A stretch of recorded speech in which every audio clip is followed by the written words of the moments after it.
Governor ਸਾਹਿਬ ਨੂੰ ਜੀ ਆਇਆਂ ਕਹਿੰਦਾ ਹਾਂ। ਸਾਰਿਆਂ ਨੂੰ ਉੱਠ ਕੇ ਉਹਨਾਂ ਦਾ ਅਭਿਵਾਦਨ ਕੀਤਾ ਜਾਵੇ ਅਤੇ ਅਸੀਂ ਬਹੁਤ ਬਹੁਤ ਸ਼ੁਕਰਗੁਜ਼ਾਰ ਹਾਂ ਕਿ ਉਹਨਾਂ ਨੇ ਆਪਣਾ ਸਮਾਂ ਕੱਢ ਕੇ ਅੱਜ ਸਾਡੇ ਵਿਚਕਾਰ ਆਏ ਹਨ। ਅਸੀਂ ਉਹਨਾਂ ਦੇ ਵਿਚਾਰ ਸੁਣਾਂਗੇ, ਉਹਨਾਂ ਦਾ ਡਿਟਰਮੀਨੇਸ਼ਨ ਦੇਖਾਂਗੇ ਕਿ ਉਹਨਾਂ ਨੇ ਕਿਸ ਤਰੀਕੇ ਦੇ ਨਾਲ ਪੰਜਾਬ ਦੇ ਨਾਲ ਖੜੇ ਹਨ। ਅਸੀਂ ਜੋ ਕੁਝ ਵੀ ਸੰਘਰਸ਼ ਕਰ ਰਹੇ ਹਨ, ਇਹ ਸਾਡੇ ਮੋਹਰੀ ਹਨ ਉਸ ਸੰਘਰਸ਼ ਦੇ।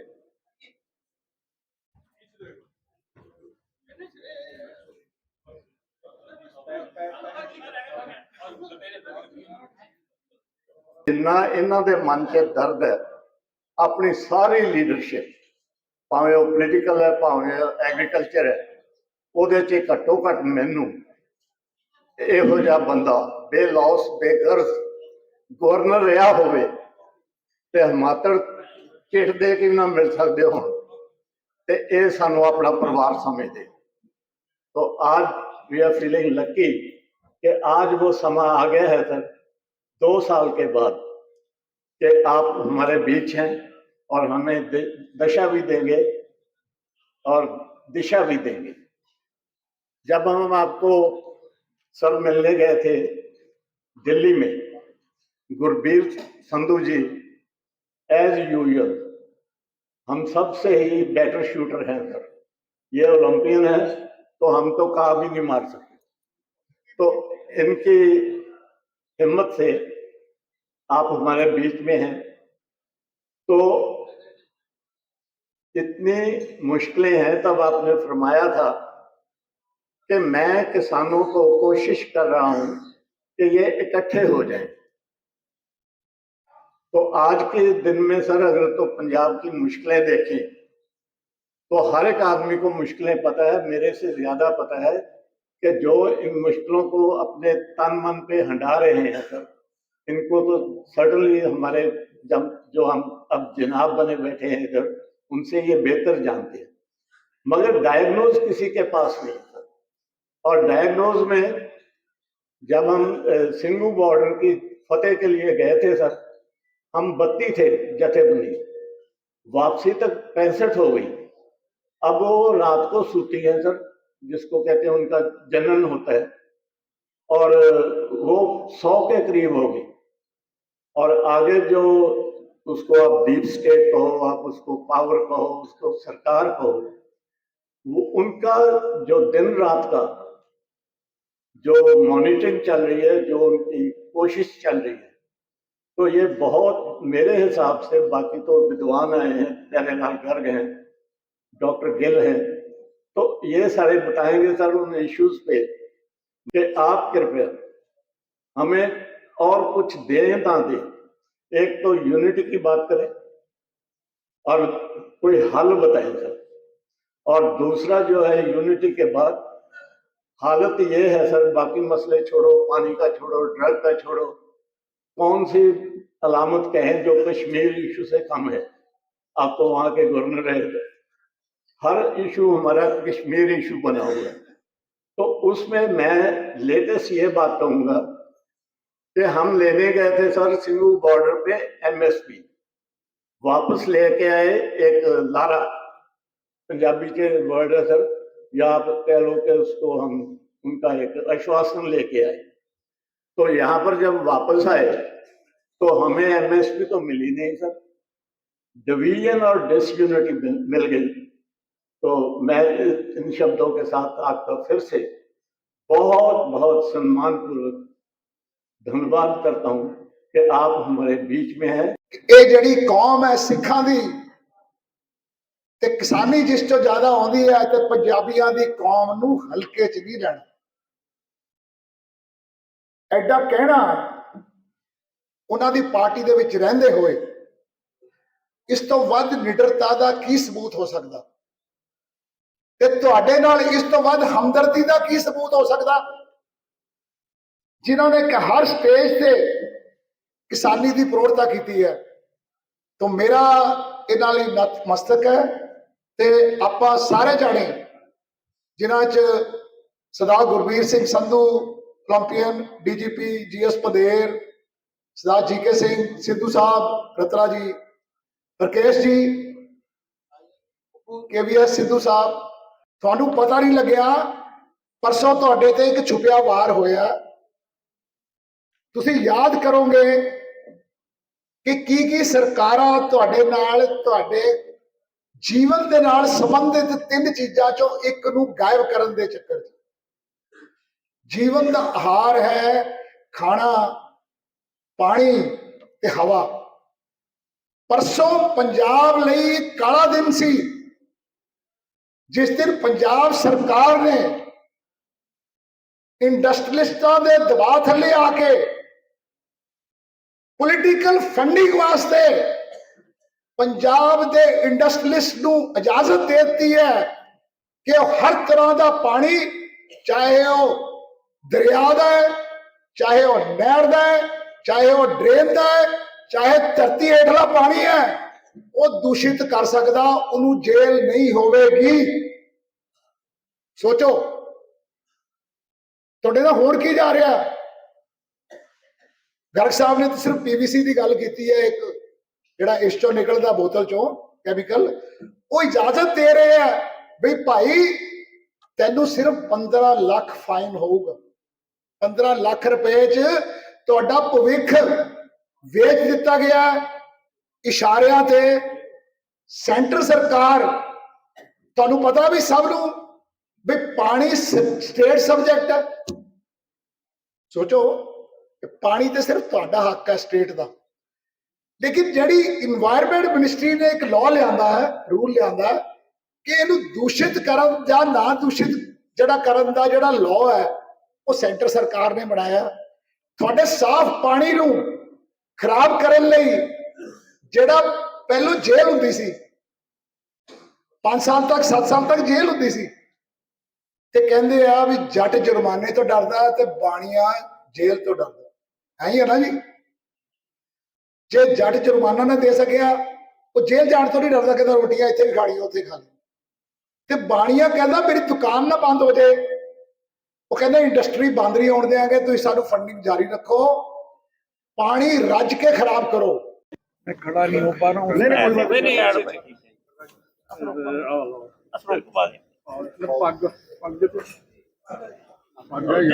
पग बननी है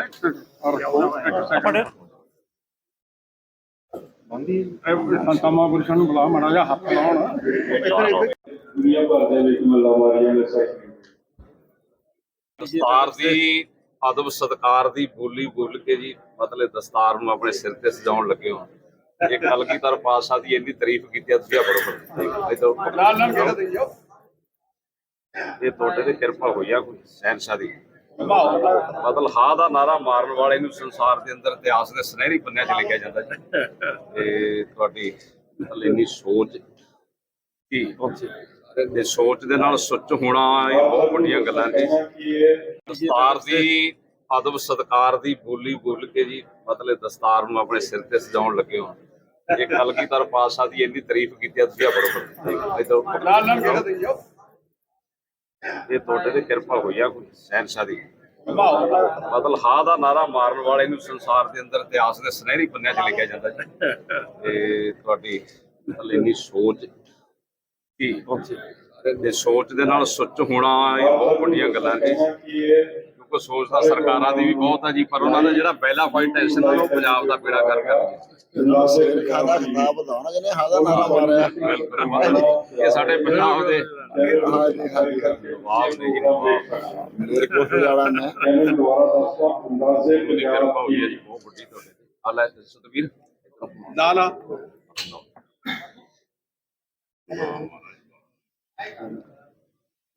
ਉਹ ਜਿਵੇਂ ਤੁਹਾਡੇ ਬਚਨ ਨੇ ਦਸਤਾਰ, ਰਫਤਾਰ, ਗੁਫਤਾਰ, ਤੁਹਾਡੇ ਤਿੰਨੇ ਗੁਣ ਪ੍ਰਮਾਤਮਾ ਨੇ ਭਰੇ ਨੇ ਜੀ। ਤੁਹਾਡੀ ਰਸਨਾ ਦੇ ਬੋਲ ਵੀ ਉਹਨੇ ਕੀਮਤੀ ਨੇ ਜੀ। ਤੇ ਜਿੱਥੇ ਹੋਰ ਛੁੱਟੀਆਂ ਕੇ ਹਨ ਨੰਬਰ ਨੂੰ ਸਟੇਜ ਦੇ ਉੱਪਰ ਬੇਨਤੀ ਕਰਦਾ ਆਪ ਜੀ ਕੋਲ ਸਨਮਾਨ ਕਰਿਆ।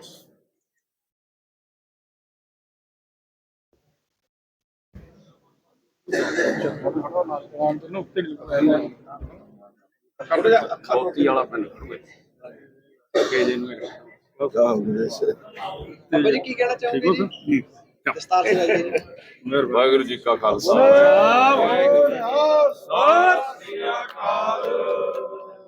ਦੁਨੀਆ ਭਰ ਦੇ ਵਿੱਚ ਮੱਲਾ ਮਾਰੀਆਂ ਨੇ ਸਾਈਕਲ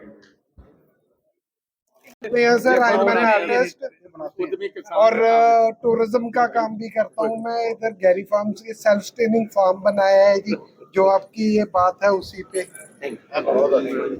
बहुत शानदार सिख समाज के लोगों, एक कहावत थी पुराने जमाने में कि जिनने लाहौर नहीं देखा, लाहौर नहीं देखा वो जामे। आज मैं कहना चाहता हूँ जिसने पंजाब नहीं देखा वो जामे। पंजाब की जमीन, यहाँ की खेती, यहाँ के लोग, यहाँ की हॉस्पिटैलिटी लाजवाब। मैं अब 76 साल का हो गया, लेकिन मैंने अपने जीवन में वो तजुर्बा नहीं किया जो 2 दिन में पंजाब में रह के किया। शानदार लोग हैं, शानदार महीने हैं, शानदार खेती है और शानदार चलन है। तो मैं आप सबको सत श्री अकाल कहता हूँ और ये निवेदन करना चाहता हूँ कि बहुत कड़ा वक्त है इस वक्त किसानों के खास तौर से। पूरे देश में जो दिल्ली में सरकार है उसका ये रवैया है कि खेती को खत्म करो, किसानी को खत्म करो, इनके रीत रिवाज खत्म करो और ये सारी चीज कॉर्पोरेट को दे दो। आप ये हैरत करोगे कि अकेले पानीपत में अडानी ने इतने बड़े गोदाम बनाए हैं कि जिससे वो चावल के सारे व्यापार को कंट्रोल कर सकता है और इसीलिए एमएसपी नहीं मिल रही है। एमएसपी में सरकार का कोई खर्चा नहीं होता। एमएसपी है कि भाई इससे नीचे गिरेगा तो सरकार खरीद करेगी, उससे नीचे तो गिर नहीं रही है ज्यादातर फसलें। तो एक पूरी साजिश है हम लोगों को खत्म करने की। मैं आपसे हाथ जोड़ के कहता हूं कि इकट्ठे रहो, अपनी जितनी जत्थेबंदियां हैं सब मिल के लड़ो। और जब मिल के लड़े थे आप, जब आप मिल के लड़े थे दिल्ली में, वो आपकी कामयाबी हुई। पहली बार किसी सरकार ने माफी मांग के काले कानून वापस लिए थे। मिल के लड़ोगे तो जरूर कामयाब। जिन दिनों वो लड़ाई चल रही थी, 13 महीने वो लड़ाई चली किसानों, और मैं आपके सामने भी कह रहा हूँ, अपने लोगों में भी कहता हूँ कि वो सिर्फ पंजाब के किसानों की ताकत की वजह से कामयाब हुए। मैं गवर्नर था उस वक्त मेघालय, तो मैंने 10 दिन तक सोचा कि मुझे प्रधानमंत्री से इस मामले में पंगा लेना चाहिए कि नहीं। चूंकि जिम्मेवारी थी मेरे पे, सरकारी ओहदा था, वो पहले छोड़ना चाहिए। तो मैं इस्तीफा जेब में रख के प्राइम मिनिस्टर से टाइम लेके मिलने चला गया। रास्ते में गडकरी जी का मुझे फोन आया, बोले कहाँ जा रहे हो? सतपाल, मैं मिलने जा रहा हूँ आपके नेता से। क्या है? लगा इस्तीफा है मेरी जेब में। तो उन्होंने कहा कि नहीं, मांगे तो देना, खुद मत देना, क्योंकि इसका दिया हुआ नहीं है होता आपके पास, पार्टी का दिया हुआ है। ठीक है साहब। घर में मिलने गया तो घमंड की कोई सीमा नहीं थी प्रधानमंत्री। मैंने कहा साहब ये 4 महीने हुए थे, तब मैं 4 महीने से पंजाब हरियाणा के किसान बॉर्डर पर बैठे हुए हैं, इनसे बातचीत कर ली। बोले चले जाएंगे, कुछ नहीं होगा। फिर मैंने हिम्मत जुटा के दोबारा कहा कि आप नहीं करें, आपका कोई नुमाइंदा चला जाए, आपका मिनिस्टर चला जाए, वो बातचीत कर लें। पहले कुछ नहीं होता है, चले जाएंगे सत्ताल, आप क्यों काम दुखी हो रहे हो। मैंने कहा साहब मैं इसलिए दुखी हो रहा हूँ कि मैं इनको जानता हूँ, सिखों को भी जानता हूँ। आपकी दिक्कत ये है कि आप जानते नहीं, और जब तक आप जानोगे तब तक देश का बहुत नुकसान हो चुका है। इनके तो गुरु साहिबान ने अपने साहबजादे कटवा दिए थे चमकौर साहब की लड़ाई में।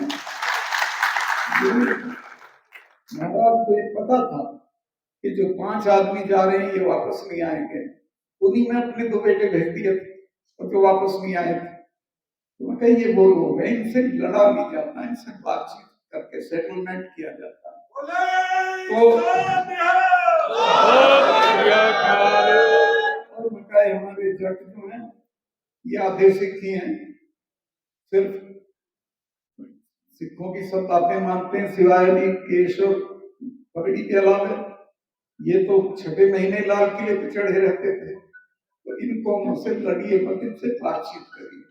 खैर उस वक्त तो घमंड में थे, उनकी समझ में नहीं आई, लेकिन आप हैरत करेंगे कि 2 महीने बाद उसी का रेफरेंस देके कि हम अपनी बात समझा नहीं पाए, मैं माफी मांगता हूँ और ये काले कानून वापस लेता हूँ। वो काले कानून वापस हुए और आपकी ताकत की लगनी चाहिए।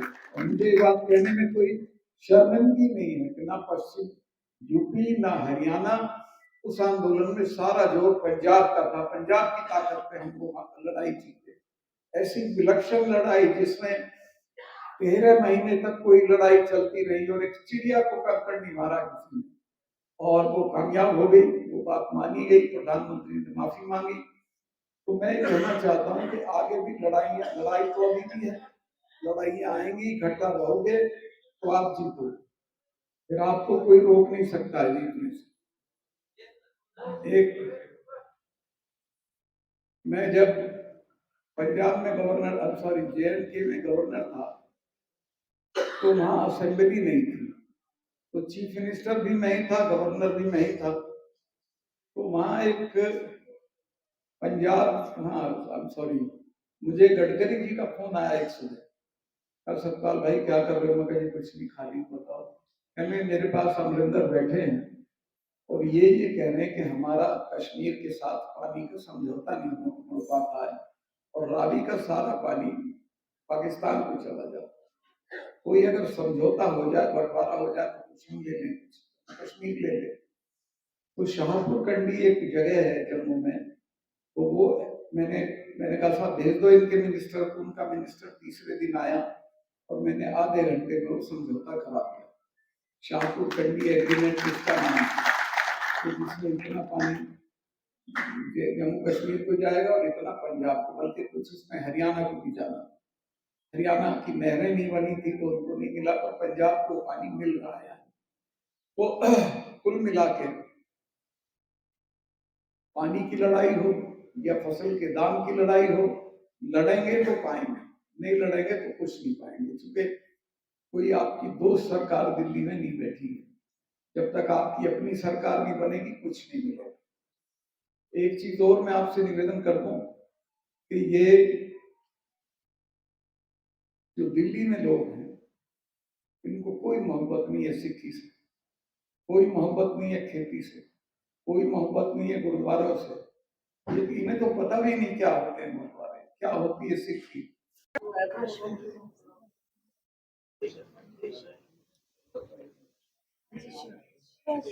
की सबसे जरूरत है इकट्ठा होने की।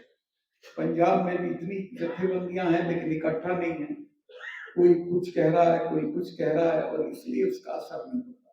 असर तब होगा जब सब हम लोग इकट्ठा हों। और खेती पे इतना बड़ा संकट है कि जितनी चीजें आप पैदा करते हो उनके दाम हर साल कम हो रहे हैं, और जितनी आप खरीद रहे हो उनके दाम बढ़ रहे हैं।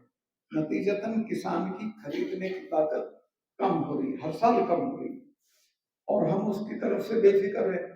एक बार मैंने एक यूपी में एक मीटिंग में इसका जिक्र किया तो एक बुजुर्ग खड़े हो गए, उन्होंने कहा मलिक साहब ये हिसाब हमें मत बताओ। मैं कहा क्यों? कि हमें तो पता नहीं, हम तो इसी में उथल पुथल हुए रहते हैं, जिस दिन हम ये हिसाब लगाना सीख जाएंगे हम तो जहर खा लेंगे। मैं कहा कोई बात नहीं, लेकिन समझ लो जहर मत खाना। तो मैं आज का ये मौका बहुत मौजूद है ये बात कहने के लिए कि पूरी लड़ाई को आप समझते हैं, मेरे से ज्यादा समझते हैं, मैं नहीं कहता मैं ही समझता हूँ, लेकिन आप एक चीज मैंने महसूस की और फिर आपसे दोहरा रहा हूँ, वो है इकट्ठा होने।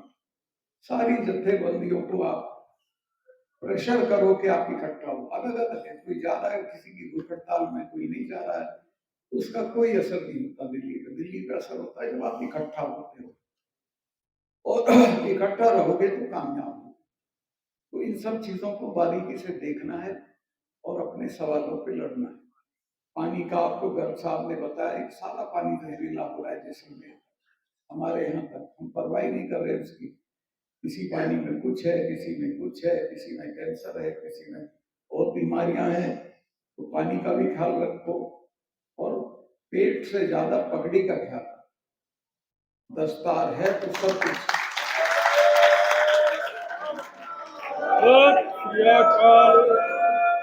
दस्तार नहीं है तो चाहे जो हो कुछ नहीं अपने पास, और वो कायम रहेगा तब जब हम सब इकट्ठा रहेंगे, मिलजुल के रहेंगे।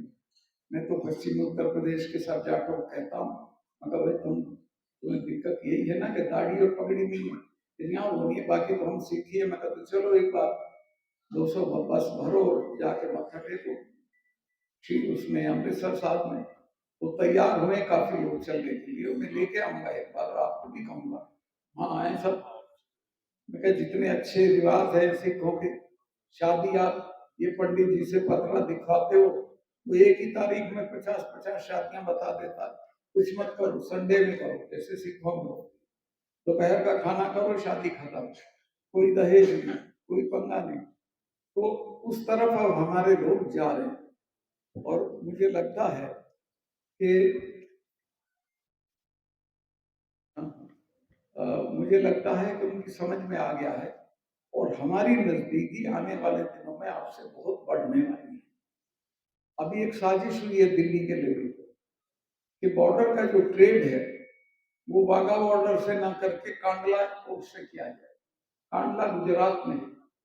जब मैंने ये बात उठाई तो मुझे कहा गया दिल्ली में कि नहीं साहब वो वाघा से ड्रग्स का और ये सब कारोबार था। मैंने कहा बकवास मत करो, जितनी ड्रग्स कांडला में पकड़ी गई उसकी 1/4 भी वाघा में नहीं पकड़ी। और वाघा जो है पुश्तैनी रास्ता है हमारा हिंदुस्तान का, सारा ट्रेड यहाँ से होना चाहिए। क्या सेंस है कि कांडला जाएंगे, फिर कांडला से लाहौर जाएगा, सॉरी कराची जाएगा, फिर लाहौर आएगा और फिर पाकिस्तान में आएगा या आगे जाएगा। वाघा बॉर्डर को एलाइव रखो और इसी के जरिए अपना ट्रेड चलना चाहिए। हमें ये मामला दिल्ली में भी बड़े पैमाने पे उठाना। जो फसल की बात है वो आप खेती करते हो, मेरे जितना ही जानते हो, शायद मेरे से कम जाने चुके। मैं 2 साल का था तब मेरे पिताजी का देहांत हुआ और 8 साल का था तब मैंने अपनी खेती खुद संभालती थी। तो मैं ये बता सकता हूँ कि खेती से जीवन पे कितना असर पड़ता है। जब फसलों के दाम मिलेंगे तो आपकी जनरेशन तरक्की करेगी और आगे बढ़ेगी। और उनको सपने दिखाओ, नौकरी के लिए, वो सारी चीजों के। मैं आपके यहाँ तो लोग बहुत कर्मठ हैं, आपके तो एक एक जगह मानचेस्टर जैसी है, आपके यहाँ एक एक चीज ऐसी है कि जो दुनिया में पैदा नहीं होती। तो आप सिर्फ गेहूं या जीरी नहीं बल्कि टेक्निकल चीजों को भी पैदा करने में लगाओ अपने बच्चों को, और बाहर जाने से रोको। बाहर जाके नौकरी करनी है, कुछ नहीं करना है, यहाँ मालिक रहोगे, एक फैक्ट्री लगाओगे, 100 लोगों को रोजगार दोगे। लेकिन सारी चीजें तभी संभव है जब आप अपनी एकता कायम रखो। फिर मैं इस पे जोर दे रहा हूँ कि इकट्ठे रहो, इकट्ठ रखो और मिल के लड़ाई लड़ो। कोई दुनिया की ताकत आपको हमको हराने वाली नहीं। मैं गारंटी करता हूँ पंजाब जब लड़ेगा सारा देश उसके पीछे होगा, पूरा पश्चिमी उत्तर प्रदेश, राजस्थान, हरियाणा, और मैं खुद घूमूंगा इन तमाम इलाकों में और पंजाब के किसानों की लड़ाई को सपोर्ट करूंगा और इसको कामयाब करेंगे। ਪਿੰਡਾਂ ਵੱਲੋਂ ਵਲਵਲਾ ਸੀ, ਪੰਚਾਇਤਾਂ ਵੱਲੋਂ, ਇਲਾਕੇ ਦੀਆਂ ਵੱਲੋਂ ਮਨਸ਼ਾ ਸੀ ਕਿ ਮਲਿਕ ਸਾਹਿਬ ਨੂੰ ਪਿੰਡ ਵਿੱਚ ਅੱਜ ਤੋਂ 1.5 ਸਾਲ ਪਹਿਲਾਂ ਮਲਿਕ ਸਾਹਿਬ ਨੇ ਲੰਗ ਪਿੰਡ 'ਚ ਸੱਥ ਦੇ ਵਿੱਚ ਜਾ ਕੇ ਪੰਚਾਇਤ ਸਰਪੰਚਾਂ ਦੇ ਨਾਲ ਰੂਬਰੂ ਹੋਣਾ ਸੀ ਔਰ ਲੰਗ ਪਿੰਡ ਦੀ ਪੰਚਾਇਤ ਨੇ ਸਾਰਿਆਂ ਨਾਲ ਮਿਲ ਕੇ ਅਸੀਂ 2 ਦਸੰਬਰ 2023 ਨੂੰ ਇਹਨਾਂ ਨੂੰ ਸਨਮਾਨ ਕਰਨਾ ਸੀ, ਪਰ ਅਨਫੋਰਚੂਨੇਟਲੀ ਸਿਹਤ ਕਰਕੇ ਉਹ ਪ੍ਰੋਗਰਾਮ ਟਲਦਾ ਗਿਆ ਔਰ ਅੱਜ ਗਵਰਨਰ ਸਾਹਿਬ ਇਹ ਜਿਹੜੀ ਸੰਗਤ ਹੈ ਇਹ ਪਟਿਆਲਾ, ਫਤਿਹਗੜ੍ਹ ਸਾਹਿਬ ਨਾਲ ਜਿਹੜੀਆਂ ਕੰਸਟੀਚੁਐਂਸੀਜ਼ ਨੇ, ਮਲੋਹ, ਸਮਾਣਾ, ਸਾਰੇ ਇਲਾਕਿਆਂ ਤੋਂ ਨੁਮਾਇੰਦਾ ਪੰਚ ਸਰਪੰਚ ਦਾ ਮੁਅੱਜ਼ਜ਼ ਆਏ ਨੇ ਆਪ ਜੀ ਦੇ ਸਤਿਕਾਰ ਚ। 4 ਸਾਲ ਪਹਿਲਾਂ ਇਹ ਵਰਡ, ਇਹ ਅੱਖਰ ਜਿਹੜੇ ਤੁਸੀਂ ਮੁਲਕ ਦੇ ਪ੍ਰਧਾਨ ਮੰਤਰੀ ਸਾਹਿਬ ਨਾਲ ਜਦ ਪੀਕ ਸੀ ਸਿੰਘੂ ਬਾਰਡਰ ਦੀ, ਕਿਸਾਨੀ ਦੀ, ਸੰਘਰਸ਼ ਦੀ, ਜੋ ਇਹ ਅੱਖਰ ਕਹੇ ਸੀ ਉਹ ਸਾਡੇ ਸੀਨੇ ਤੇ ਲਿਖੇ ਗਏ।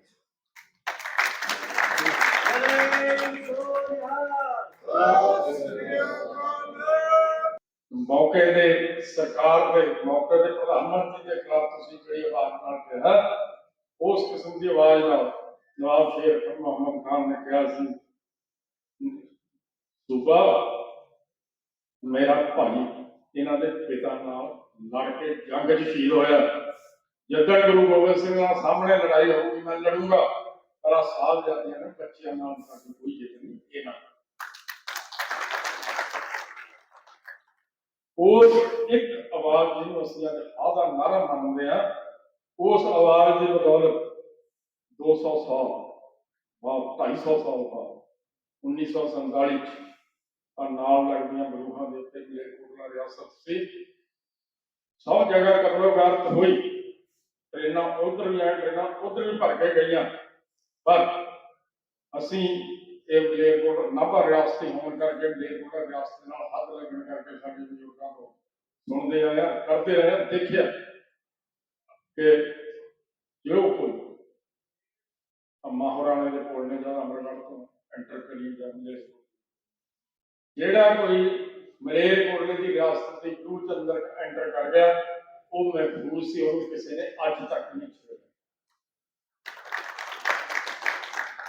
ਇਸੇ ਕਰਕੇ ਅੱਜ ਆਪ ਜੀ ਨੂੰ ਹੱਕ ਸੱਚ ਦੀ ਆਵਾਜ਼ ਸ਼੍ਰੀ ਸਤਪਾਲ ਮਲਿਕ ਜੀ, ਉਹਨਾਂ ਨੂੰ ਇੱਥੇ ਸਨਮਾਨ ਕਰਕੇ ਅਸੀਂ ਆਪਣੇ ਆਪ ਨੂੰ, ਖੁਦ ਨੂੰ ਪੰਜਾਬੀ, ਪੰਜਾਬੀਅਤ, ਸਾਰੇ ਲੋਕ, ਖਾਸ ਕਰਕੇ ਬਾਬਾ ਜੀ, ਸਾਰੀ ਸੰਗਤ ਦਾ, ਗਵਰਨਰ ਸਾਹਿਬ ਦਾ ਔਰ ਸਾਰੇ ਮੁਅੱਜ਼ਜ਼ ਦਾ, ਸੰਤਾਂ ਮਹਾਂਪੁਰਸ਼ਾਂ ਦਾ कोटा कोट धन्यवादी हैं।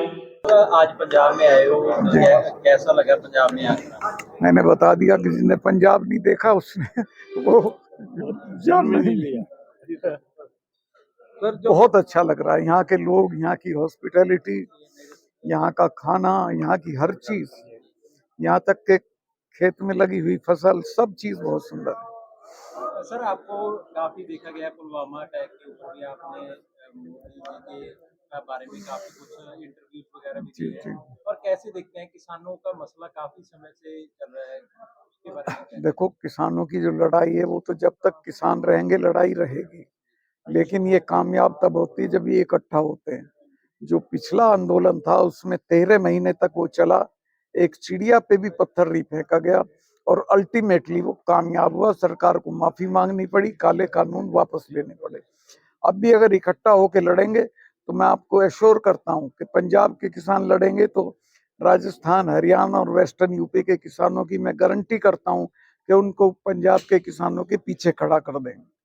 तो सर, डल्लेवाल साहब कई दिन से जैसे मरण वर्त पे चल रहे हैं, 100 में करीब उनका मरण वर्त हो गया, केंद्र के साथ तो 3-4 मीटिंग भी हो चुकी हैं, केंद्रीय मंत्री भी आए हैं, ऐसे लगता है कि केंद्र कुछ करेगी किसानों के लिए? कुछ नहीं करेगा और कभी नहीं करेगा। केंद्र तब करेगा जब दबाव में होगा, आपका डर होगा, और उन्हें पता डल्लेवाल साहब एक ग्रुप के नेता हैं, दूसरा साथ नहीं, आपस में बहुत झगड़े हैं, तो ये झगड़े खत्म करके सब उनके साथ हो जाएंगे तो केंद्र आपका कहना है ये भी संयुक्त किसान मोर्चा पे सभी किसान जथेबंदी इकट्ठा होना चाहिए जी। जैसे दिल्ली में एक तरफ से वैसे ही जी होना जी चाहिए। जी। सर क्या आप वहाँ पे जाने का सोच रहे हैं? खनौरी बॉर्डर पे 100 में करीब 100 दिन के करीब का समय हो गया है डल्लेवाल साहब को। मैं चला जाऊंगा, मेरे जाने से कुछ नहीं बनेगा। मैं तो जिन लोगों को भेज रहा हूँ कह रहा हूँ कि सबको इकट्ठा करके ले जाओ। मलिक साहब, और पंजाब की अगर बात की जाए, पंजाब में जैसे कि पिछले काफी दिनों से जो यूएसए लड़के हैं उनको डिपोर्ट किया जा रहा है, उसके बारे में कैसे गुजरात के देखते भी हैं हैं कुछ पंजाब वैसे। के आगे मैं ये कह रहा हूँ कि अगर पंजाब के लोग इकट्ठा होके और अपना काम करें तो कहीं बच्चे भेजने की जरूरत नहीं है। यहाँ इतनी गुंजाइश है इंडस्ट्री में भी, खेती में भी, कि यहाँ सब खप जाएंगे और बेहतर लाइफ के साथ। ਦੀ ਪਟਿਆਲਾ ਵੈਲਫੇਅਰ ਸੁਸਾਇਟੀ ਨੇ ਹੋਸਟ ਕਰਕੇ ਗਵਰਨਰ ਸਾਹਿਬ ਨੂੰ ਇੱਥੇ ਆਏ ਨੇ, ਉਹਨਾਂ ਨੂੰ ਸਨਮਾਨ ਕੀਤਾ ਜਿਹੜਾ ਕਿ 4 ਸਾਲ ਤੋਂ ਪੈਂਡਿੰਗ ਚੱਲਿਆ ਰਿਹਾ। ਅਸੀਂ ਅੱਜ ਖੁਸ਼ ਹਾਂ ਕਿ ਗਵਰਨਰ ਸਾਹਿਬ ਇੱਥੇ ਆਏ ਨੇ, ਕਿ ਸਤਪਾਲ ਮਲਿਕ ਜੀ ਜਿਹੜੇ ਕਿ ਕਿਸਾਨੀ ਔਰ ਸਾਰਿਆਂ ਨੂੰ ਸਮਝਦੇ ਨੇ, ਔਰ ਸਾਡੇ ਹੱਕ ਦੇ ਵਿੱਚ ਪੰਜਾਬੀ ਸਿੱਖਾਂ ਦੇ ਹੱਕ ਦੇ ਵਿੱਚ ਇਹਨਾਂ ਨੇ ਹਾਂ ਦਾ ਨਾਰਾ ਮਾਰਿਆ। ਉਹ ਹਾਂ ਦਾ ਨਾਰਾ ਅਸੀਂ ਸਮਝਦੇ ਸੀ, ਕਰਜ਼ ਸੀ, ਤੇ ਅੱਜ ਅਸੀਂ ਉਹਨਾਂ ਨੂੰ ਸਨਮਾਨ ਕਰਕੇ ਆਪਣੇ ਆਪ ਨੂੰ ਮਹਿਸੂਸ ਕਰਦੇ ਹਾਂ, ਖੁਸ਼ੀ ਮਹਿਸੂਸ ਕਰਦੇ ਹਾਂ ਕਿ ਸ਼੍ਰੀ ਸਤਪਾਲ ਮਲਿਕ ਜੀ ਨੂੰ ਹੱਕ ਸੱਚ ਦੀ ਆਵਾਜ਼ ਵਜੋਂ ਸਨਮਾਨ ਕੀਤਾ ਤੇ ਸਾਰਾ ਇਲਾਕਾ, ਸਾਰੇ ਸਰਪੰਚ ਪੰਚ ਮੁਅੱਜ਼ਜ਼ ਸਾਰੇ ਆਏ ਨੇ, ਤੇ ਮੈਂ ਕੋਟਨ ਕੋਟ ਧੰਨਵਾਦ।